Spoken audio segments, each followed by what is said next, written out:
Eshima, votre magazine qui bat au rythme de l'actualité. Retrouvez la nouvelle édition. Exclusivité, Sakumbi Molendo, les réformes qui changent l'image des affaires foncières. Après avoir posé le diagnostic de plusieurs maux qui nécessitaient une thérapie appropriée, le ministre des Affaires foncières, Sakumbi Molendo, a proposé à ces secteurs agonissants un traitement des chocs basé sur 3 objectifs. Donner un nouveau souffle à travers des réformes, un mandat sous le régime du renouveau. Des innovations et réformes audacieuses, les cadastres fonciers numérisés et des titres immobiliers sécurisés. Et le lancement des projets modernes, les actions du ministre Aimé Sakumbi Molendo visent à faire du ministère des Affaires foncières l'un des plus grands contribuables au trésor grâce à la fin du coulage des recettes foncières. Focus, le ministre d'État, ministre des hydrocarbures, Rubens Mikindo Mouima, a organisé 2 jours des travaux intenses afin de poser les véritables diagnostics du secteur des hydrocarbures en RDC afin de formuler des recommandations nécessaires dans la gestion de l'or noir congolais. Découverte, Jean-Michel Samalou Kondé, le nouveau chef des gouvernements qui travaillera en harmonie avec le président Félix Tshisekedi.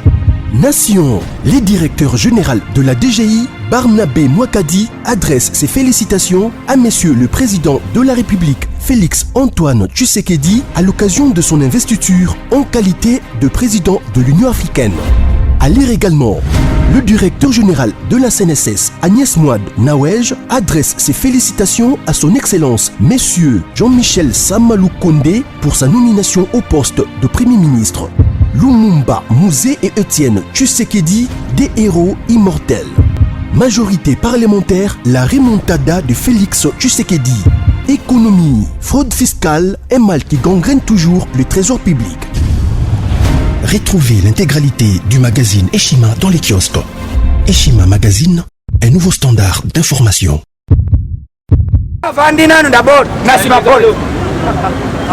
Les 9 c'était hier, non, je le 21. C'était hier. Président hier sur la Moboye, c'est l'autre côté. Maman Zoya, voyons qu'on fêter notre équipe naïe. Président Simbi Kaka. Papa, il s'est la marque, un président. Kabila le bien, l'homme là, on a gagné le fleur.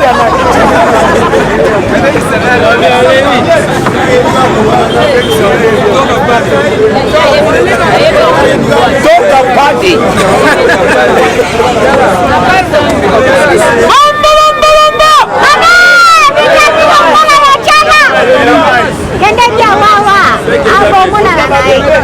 Dala, ati kaliboye, président Simbi Kakana, maman Zoya, au bâtiment se battait marqué, première dame, à son quota, madame au président,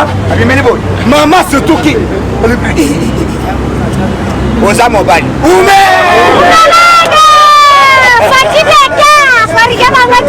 Voilà, comment ni bolingo, ezakana musala nango. Et ça n'a pas tout baillé bien. Mais ceux qui ont collé na zamba différence, c'est ça mon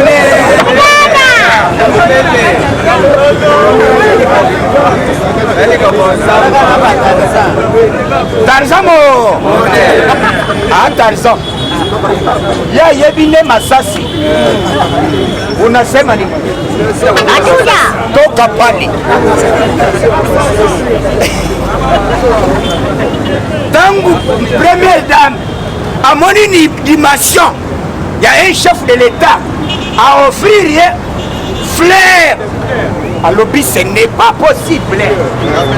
Quelle surprise! À l'objet, aux alliés envoyés des dieux. Naï n'a pas de sang, mais le pont n'a yo. Couple mon exemplaire dans le monde. Les enfants, Asili les non n'a pas quoi na ba 14 Olive Lembe na kanda wana a organisé fête. Alors bio ye boya ya. Alors boya bana boya. Nako sana ndani samba. Asala mobile. Bachelie mutoashi. Ah maman Olive mais au fait maman Denise ezali anniversaire na ye mais yezo ça la fête bonne journée femme ezali ya le 8 lelo eza mokolo les hommes to les filles abandi kobeli tala ezali na baetape ya moke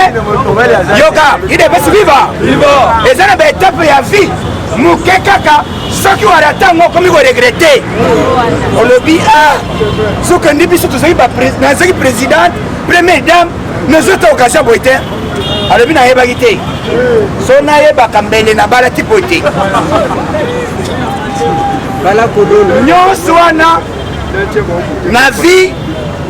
tindenge ozokola boye landa mpe exemple ya baninga éducation ezala soki wala ntango na ndako okozala na meme pa bakamarade eza bongo te meme na entourage okoloba te namoni basalaka boye mariage moko baorganisaka boye mais oyo depuis 18 ans mariage etali na eloko te offre moko te pa madame na ye na ye biloko wana eza bilemu fatia kiti lelo epui toyemba joyeux anniversaire na maman Denise tombole maboko joyeux anniversaire joyeux anniversaire joyeux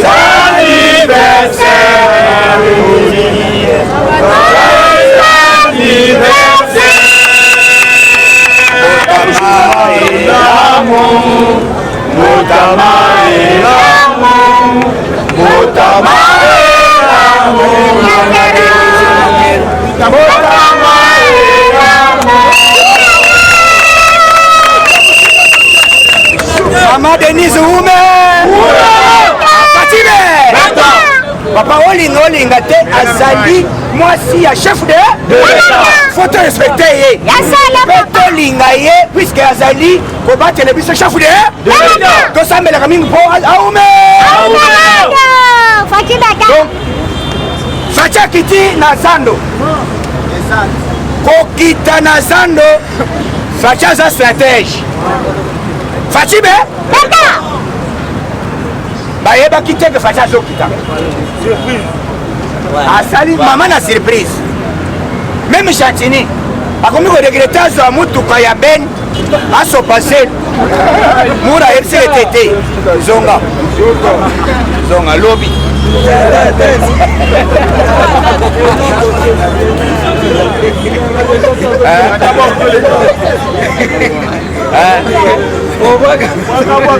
razoya alobi te ote gouverneur apesi biso totya ben mona alobi te master balobaka mingi te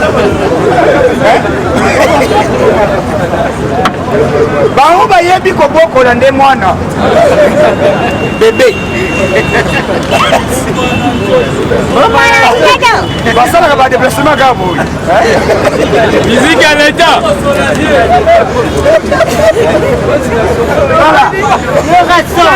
bademarche wana eza po osalere momesala nini emeta badeplasaka mingi te olobi bato concentration ndenge nini wana nyonso wana masasi meme oye na kozeka c'est ça l'ordre bape azwa et puis faci balalaki deja kuna na zando depuis butu bayaki deja butu batanisi toko bayebi ke bakulunda basebe balalaka wana bapeti nyonso balalaka na zando mwana na mwana benda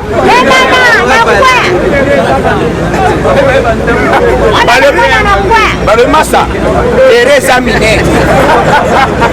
ebela balobi teresa mine bavie bakoti basololaka mingi te mura mosala na ezali kokengela chef de l'état soki osaleli bomesali nini kuna bakosambiseli baloba te ye azali garde ya chef de l'état cela veut dire amonaki ozali na intention mabe okeba ofele l'état kati alobi te mosala ya bango ezali kokengela chef de l'état na famille na ye biologique na bato na ye baza pembeni eza bongo te akomi jantina surtout ki eza président nazoya lelo na 12h ku président ozoya président azoya président akoti mala moko bamama bayaka te basali nini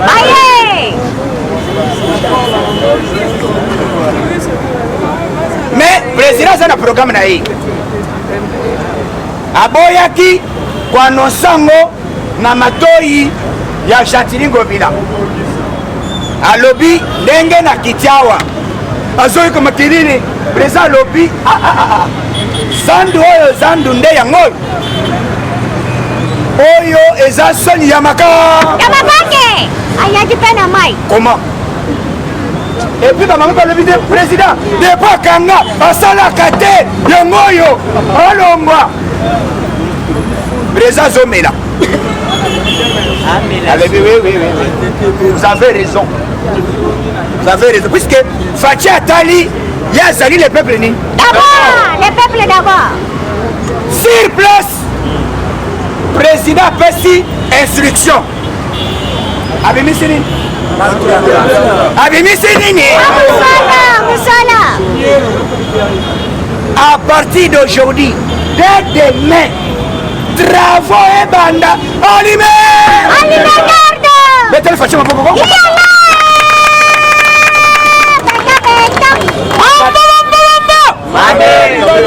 à partir ya lobi Fachi alobi eza lisusu babatiment oyo te ayebisi bato nyonso baluka moyen balukela bato baza nzinga esika babanda koteka bakende vitesse batonga zandu moko na zandu nini zandu moko moderne eza lokola ezokende okei na zandu ya grand marché na France okei na grand marché na Kenya okei na grand marché na Dubai ozokende na voiture ti na parking na kati ya zandu ozokota na sa libulu wenze mosusu na se wenze mosusu na likolo ya solo ne biloko ekosalama awa nzela olapa ntango wenze wana ezosila tike eza ya biso moko eza lisusu ya kokabola na libanais te ndenge Fachi apesa instruction boyi lokola kimbuta atekaka marché ilebese biba dosie bana ya solo moto atekaka marché eza kimbuta atekango na libanais komona Hassan yoka mosala ya Hassan mosala na ye kokorompre na bato oyo bazali nzingazinga na bamagistrat kopesa bango mbongo marché basala yango te kope ezalaki bongo soki basali yango te automatiquement marché wana na bango oyo basala na kimbuta ezali koexiste soki babuki yango automatiquement dossier donc lelo Fachi annulé siko kimbuta yebe tala kimbuta koyoka nini akoyoka sa dynamique bazokanga ye président alobi mbongo eza te ke koya sikoyo lobi enveloppe yango oyo ezali balobi te Fachi asilisi akei na biro alobi yoko yaka beti yaka yo yebi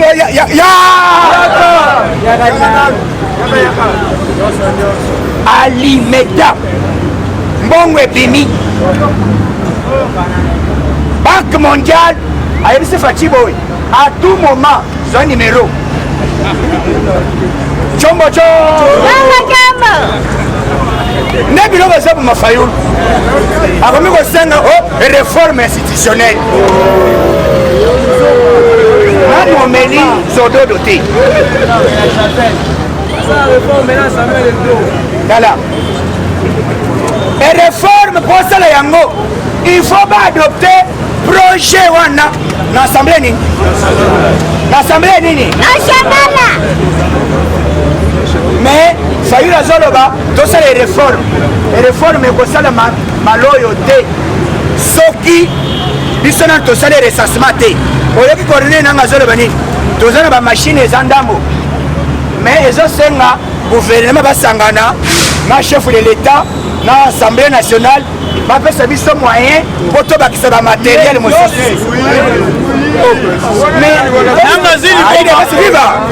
est ce que soki aza wana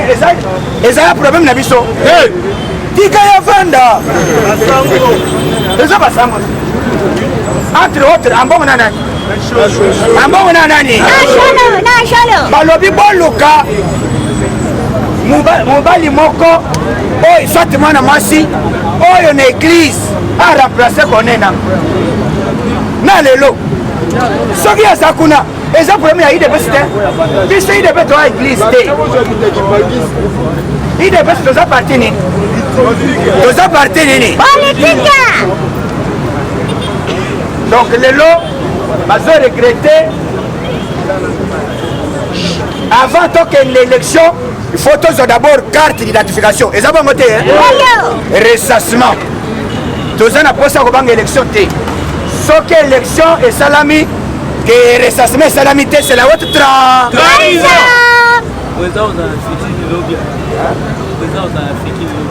est-ce que d'accord vous voyez que c'est là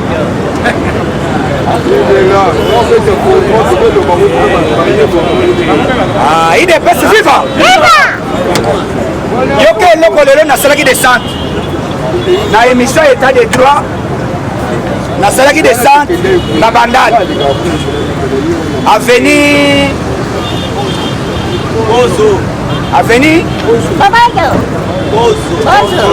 numéro 59 et 95 pembeni bazobenga ngo are fulu nakitaki na place wana lelo boyoka nanu bato oyo bazolinga mboka na biso avance te moto aza na lupangu depuis 1968 abala abota akola eza na mama moko soi-disant mama moko akei kokosa na justice ke basomba lupangu wana depuis 1982 mais moto asomba lupangu na 1968 na oyo alobi asombango na 1982 nde nazali bavérité eyoka nkore eloko esalami avant ya kobimisa moto na lupangu banonsaka jugement moko eye elobi te mama bapesi autorisation obima na ndako oyo sans jugement sans kosambisa motu boye bobimisi mama ya age ya 84 d'année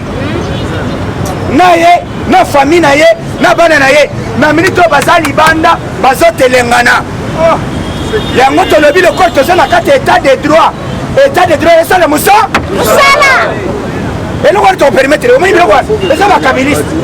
nde bazolinga basalir comportement na bango ya kala baloba te meme à l'époque ya fati bato bazali kobengana bato na ndako biso tokobundisa yango na dernière année eza bongo te après yango na lingwala na kabambar avenue kabambar 216 eza na motu oyo akoti azolinga kozoa bakabiliste mosala na bango yango wana soko azimbongo epesi liboma akomi kolinga asomba lupango oyo ayo azoyebisa na baleki ke masa botekana ngai esika oyo baza baterroriste ya makake biso lelo tosaki descente nazalaki mpe lelo na bato banoko moto mikolo oyo kopusana te okolemboma nini kopusana te bato ya nani bato ya nani baoyo balonaka biloko oyo bazobenga miziki ya nani puisque moto nyonso oyo alingi mpe il faut se préparer guerre eza bongo te tokiti bamoni biso mikolo oyo nalobi motu to aza na dossier tozali na état de droit to respecte tolanda idéologie ya faci beto alobi mutu na drone na ye eza bongo te bamagistrat bazali balingi mafia babeti ko basali balobi lupango oyo loko tomoni moto akomi très âgé toke lupango oyo masa botoka ye soki mama wana lelo akufi nani akozwa lisumu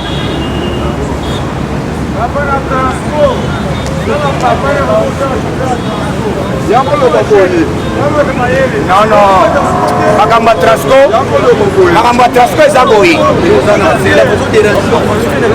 idps viva donc likambo eza awa ifo motu nyonso ayeba ke soki olingi koyiba eloko ya motu na pouvoir na biso meme yo membre ya idps okokende wapi Makalada. okokende wapi Makalada, sele. nayoki ke président kozala lobi na fikine s'il vous plaît balobi président kozala wapi balobi président kozala wapi lobi biso nyonso alakelele yebe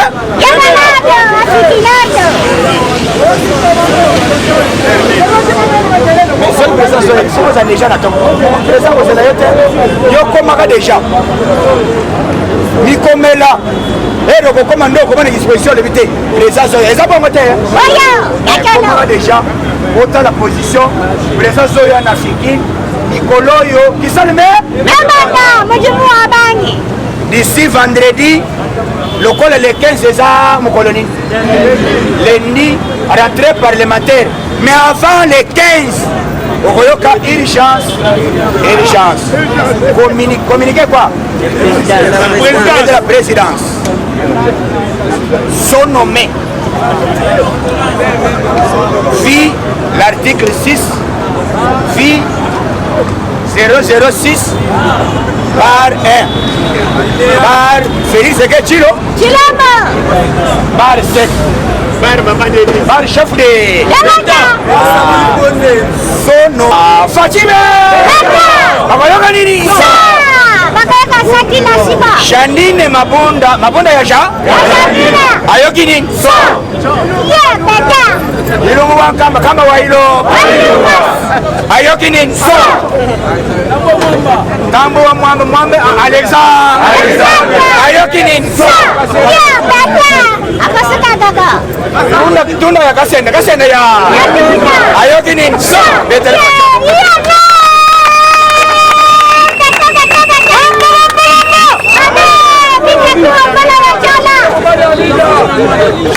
Fatime biso tokomare na politique toyebi politique moto mosusu aye kosutuka lelo akomi kolanda politike me biso toza babianka deja na masolo oyo eske yo kolonga bakomi kolela o tovanda tosolola dialogue tovanda tosolola atri biso na idps wana bato ya nouvel élan ya Adolphe Mosine oh, nous allons dialoguer avant ya korecenser bakongolais tovanda tosolola atri biso na idps biso tobo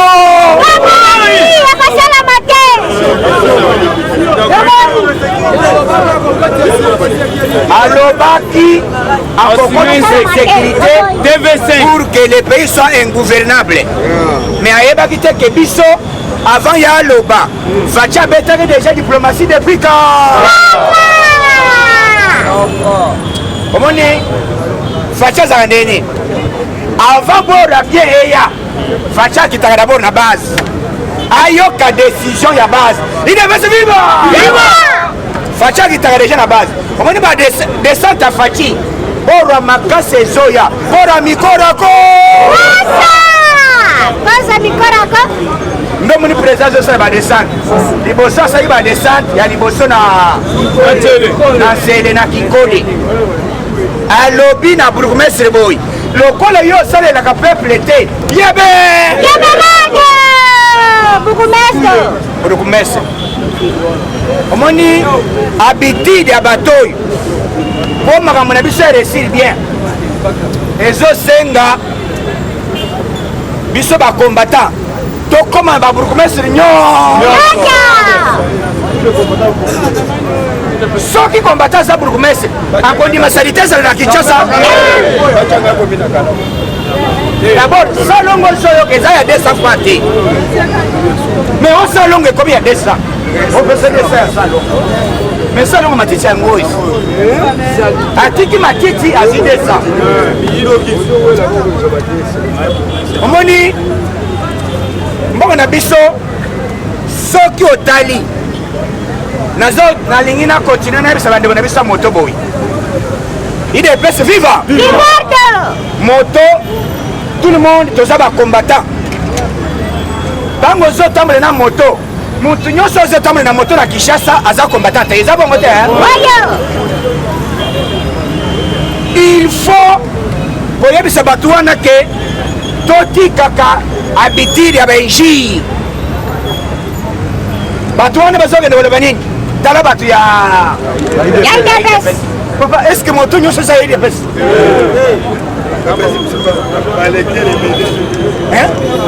moto eza epa Shadari moto eza epa Kamel moto eza pa Martin soki basala baleka kebelao nazosenga nakutana na bachef ya motard tosala na bango réunion eza bongo te tosala réunion moto eza marchandise ya liboma ezali kombe se 1000 kele $1000 eza eloko ya te ya lipa na nguba 1000 mais moto aza na moto bazomona lokola moto amaseki azocontribue moto eza ti na France ngai moto eza pa moto eza na France ya bango sikoyo ya monene ezotika yo tina palais taxi moto eza partout ya monene na kaske nango okoti olati mpe teni wana po soki bokwei ezali wana mais awa balingi basakana kuti tola bato ya moto ya IDPS papa ntango moto eyaka nyonso eza IDPS moto asakana na bato ya moto to IDPS viva baza baguerrier mwasi oyo ya Janine Mabunda akomi o tokomi na république ya bawewa wewa bakende sango betele bawewa mabo betele bawewa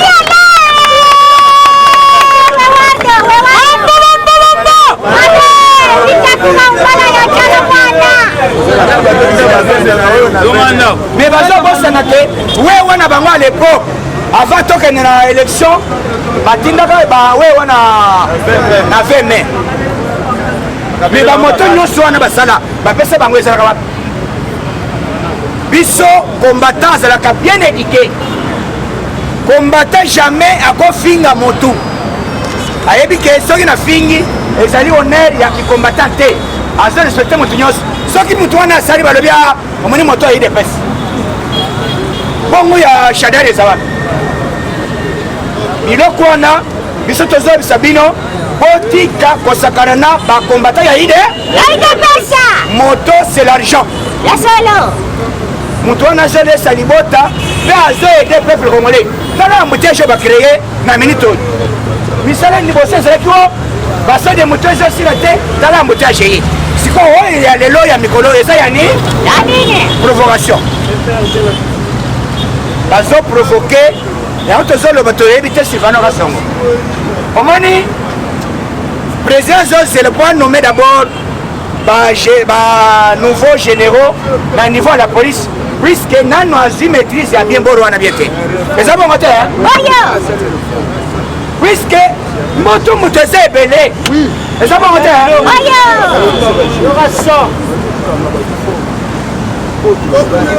lelo tomonaki ye ambongo alobaki asengi élection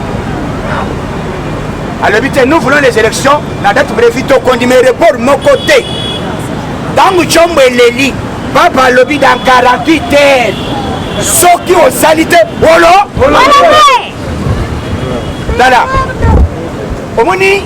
ce qui au moni na pays nyos avant de nommer cardinal, c'est le chef de l'État qui va décider. Fachi a décidé de nommer Mbongo. Dans le monde, on a traité Fachi.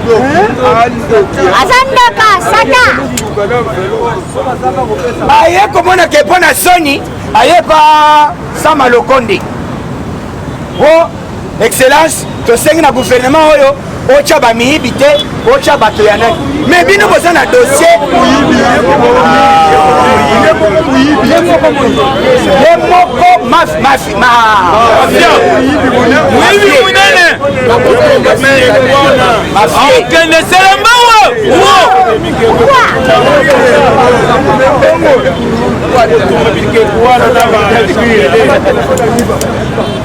lelo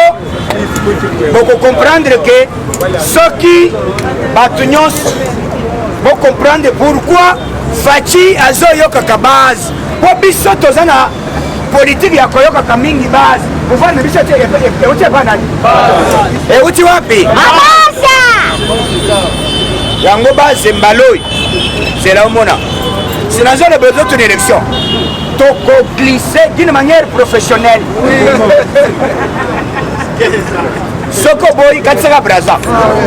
Zomi Javel. Zoma Javel. Toko glisser. Bona nini? Puisque eloko nyonso ekoya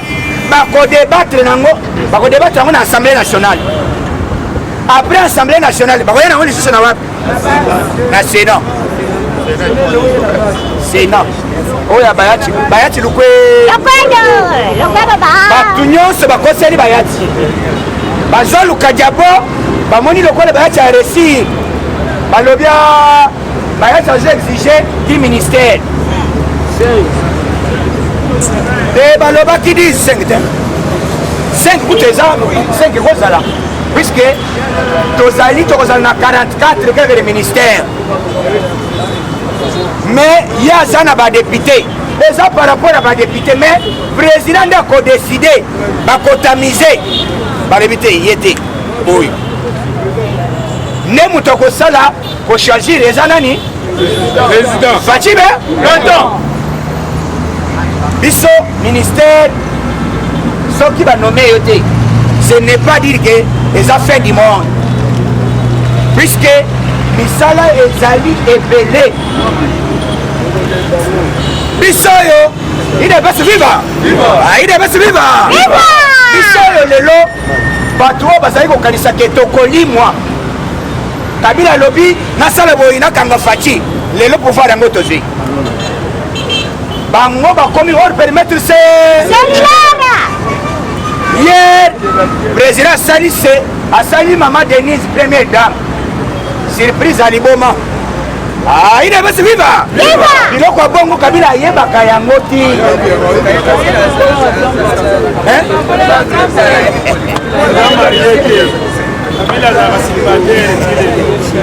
Dala. Kabila na Olive Azolo ba iloko nini esala ngai nayaki na ngakana ya mbongo ayebaka nayeba makambo ya bolingo te yezali ozobenga rais unasema ni huyu hapa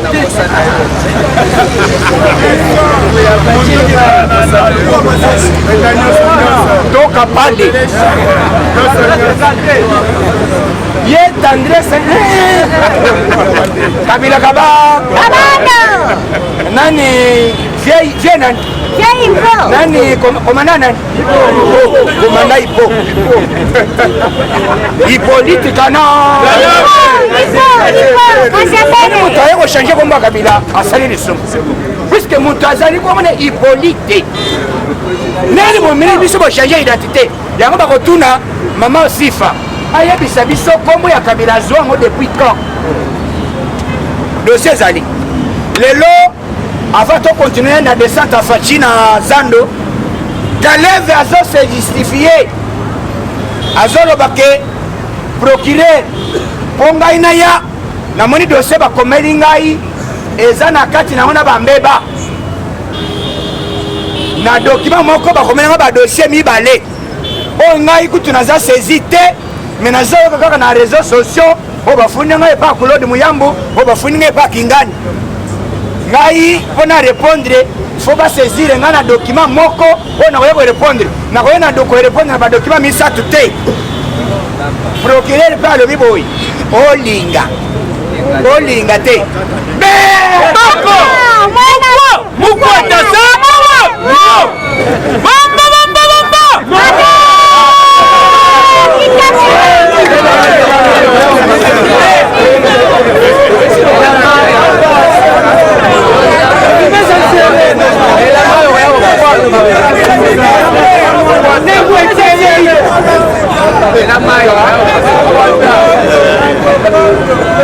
donc eloko omoni bandeko nyonso oyo bazoloba ke o na idps ezala ya baluba oyo ezala ya boyi po moluba liboso ya muyaka moluba ya bando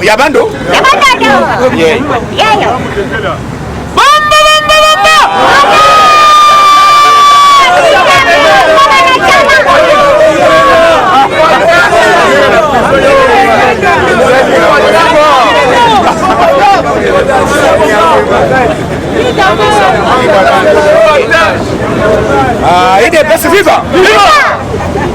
Avant de continuer, tozo senga bandeko tozana matanga c'était prévu to basa le programme eza samedi ya doyen d'âge ya parlement debout oyebi komone nani papa Masamba nasengi même bandeko ya poto bazali kolanda même ba oyo bazali na posa ya lulenge ya koede famille puisque mwana na ye tokozali lobi awa tozosenga assistance ya mutu nyonso puisque toboyi tokende kosenga kete songolo pakala makambo na biso nyonso esilaka wapi awa eza bongo te awa donc mwana akozala lobi awa tokopresente koma programme ekozala puisque tozozela mutu nyonso lobi samedi koro eza na morgue ya nani mabanga donc makambo ya kolela lisusu na nini kuna teme soki occasion permettre ke koro ebini ekoya kolekela awa mpona cérémonie ya suka balekisa muti wapi na kinkolo eza bongo te mais oyo azali na soutien na ye waza na posa koede famille Masamba waza na posa kosunga ngonga yango il faut contacter biso comité wana ekozala lobi awa d'une manière officielle tonya tabor tosala nini donc oyo aza na posa kosunga asala yango na motema ya kikombata na motema ya kochola te eza bongo te ok lelo tomoni après avoir faci à offrir chef de frère à offrir à maman Denise s'il vous plaît massa c'est quand des régiments qu'on a souvent on mérite le roni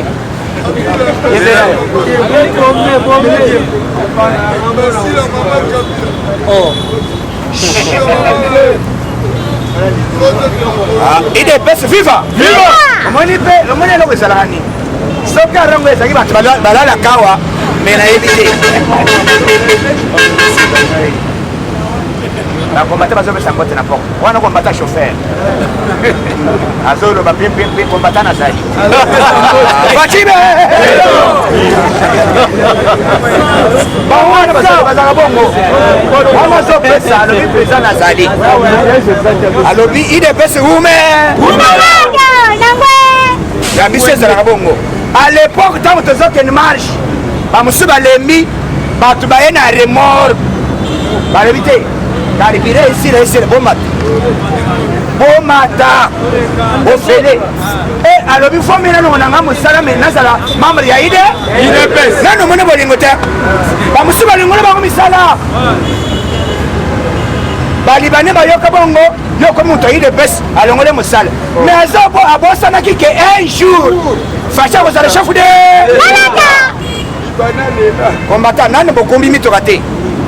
eloko ezosenga biso ezosenga pe tozala mpe na banzela mosusu puiske nzela oyo mituka nzela ya nani oyo ya nani ya université oyo ya nani kimweza ya kikwite il faut basilisa yango kasi ezokende te elengesa ti bandali mosusu ezobanda kuna na kimwenza ti mwa mafula mpo kinshasa banzela mosusu bakosala aéroport ti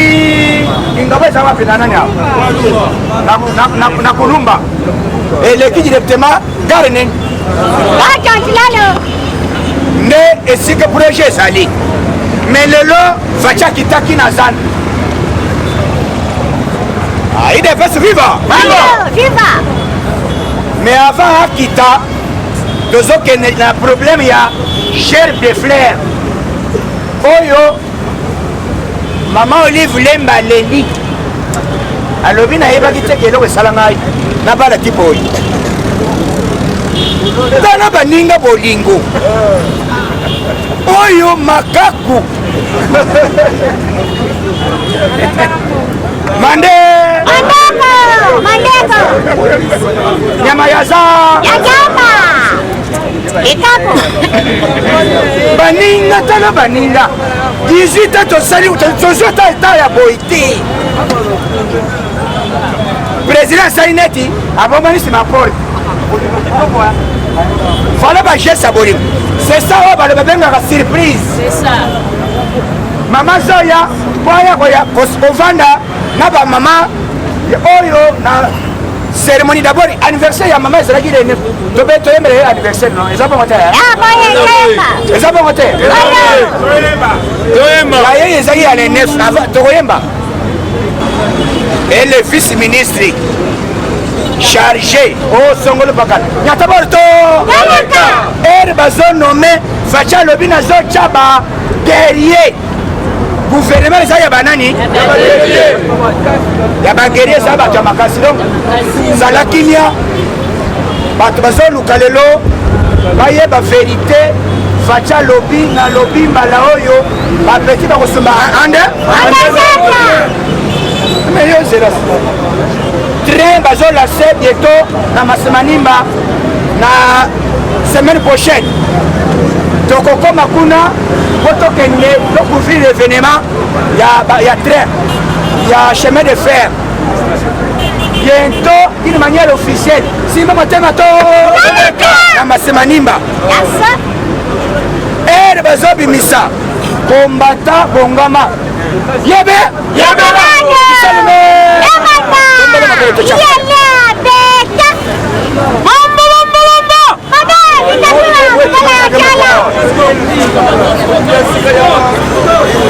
tokoloba olobi moto epela misala nyonso bamona ezala ya lamuka ezala epa kimbuta ezala epa kabila ezala epa mandefu moto akana nzambe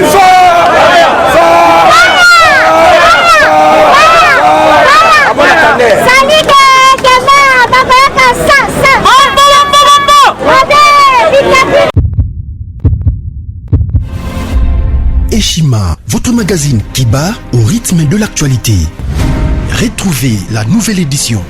Exclusivité, Sakombi Molendo, les réformes qui changent l'image des affaires foncières. Après avoir posé le diagnostic de plusieurs maux qui nécessitaient une thérapie appropriée, le ministre des Affaires foncières, Sakombi Molendo, a proposé à ces secteurs agonissants un traitement des chocs basé sur 3 objectifs. Donner un nouveau souffle à travers des réformes, un mandat sous le régime du renouveau. Des innovations et réformes audacieuses, les cadastres fonciers numérisés et des titres immobiliers sécurisés. Et le lancement des projets modernes, les actions du ministre Aimé Sakombi Molendo visent à faire du ministère des Affaires foncières l'un des plus grands contribuables au trésor grâce à la fin du coulage des recettes foncières. Focus, le ministre d'État, ministre des hydrocarbures, Rubens Mikindo Mouima, a organisé 2 jours des travaux intenses afin de poser les véritables diagnostics du secteur des hydrocarbures en RDC afin de formuler des recommandations nécessaires dans la gestion de l'or noir congolais. Découverte. Jean-Michel Samalou Kondé, le nouveau chef des gouvernements qui travaillera en harmonie avec le président Félix Tshisekedi. Nation. Les directeurs généraux de la DGI, Barnabé Mouakadi, adresse ses félicitations à Monsieur le Président de la République Félix Antoine Tshisekedi à l'occasion de son investiture en qualité de président de l'Union africaine. À lire également. Le directeur général de la CNSS, Agnès Mouad Nawej, adresse ses félicitations à son Excellence, Monsieur Jean-Michel Samalou Kondé, pour sa nomination au poste de Premier ministre. Lumumba Mouzé et Étienne Tshisekedi, des héros immortels. Majorité parlementaire, la remontada de Félix Tshisekedi. Économie, fraude fiscale et mal qui gangrène toujours le trésor public. Retrouvez l'intégralité du magazine Eshima dans les kiosques. Eshima Magazine, un nouveau standard d'information.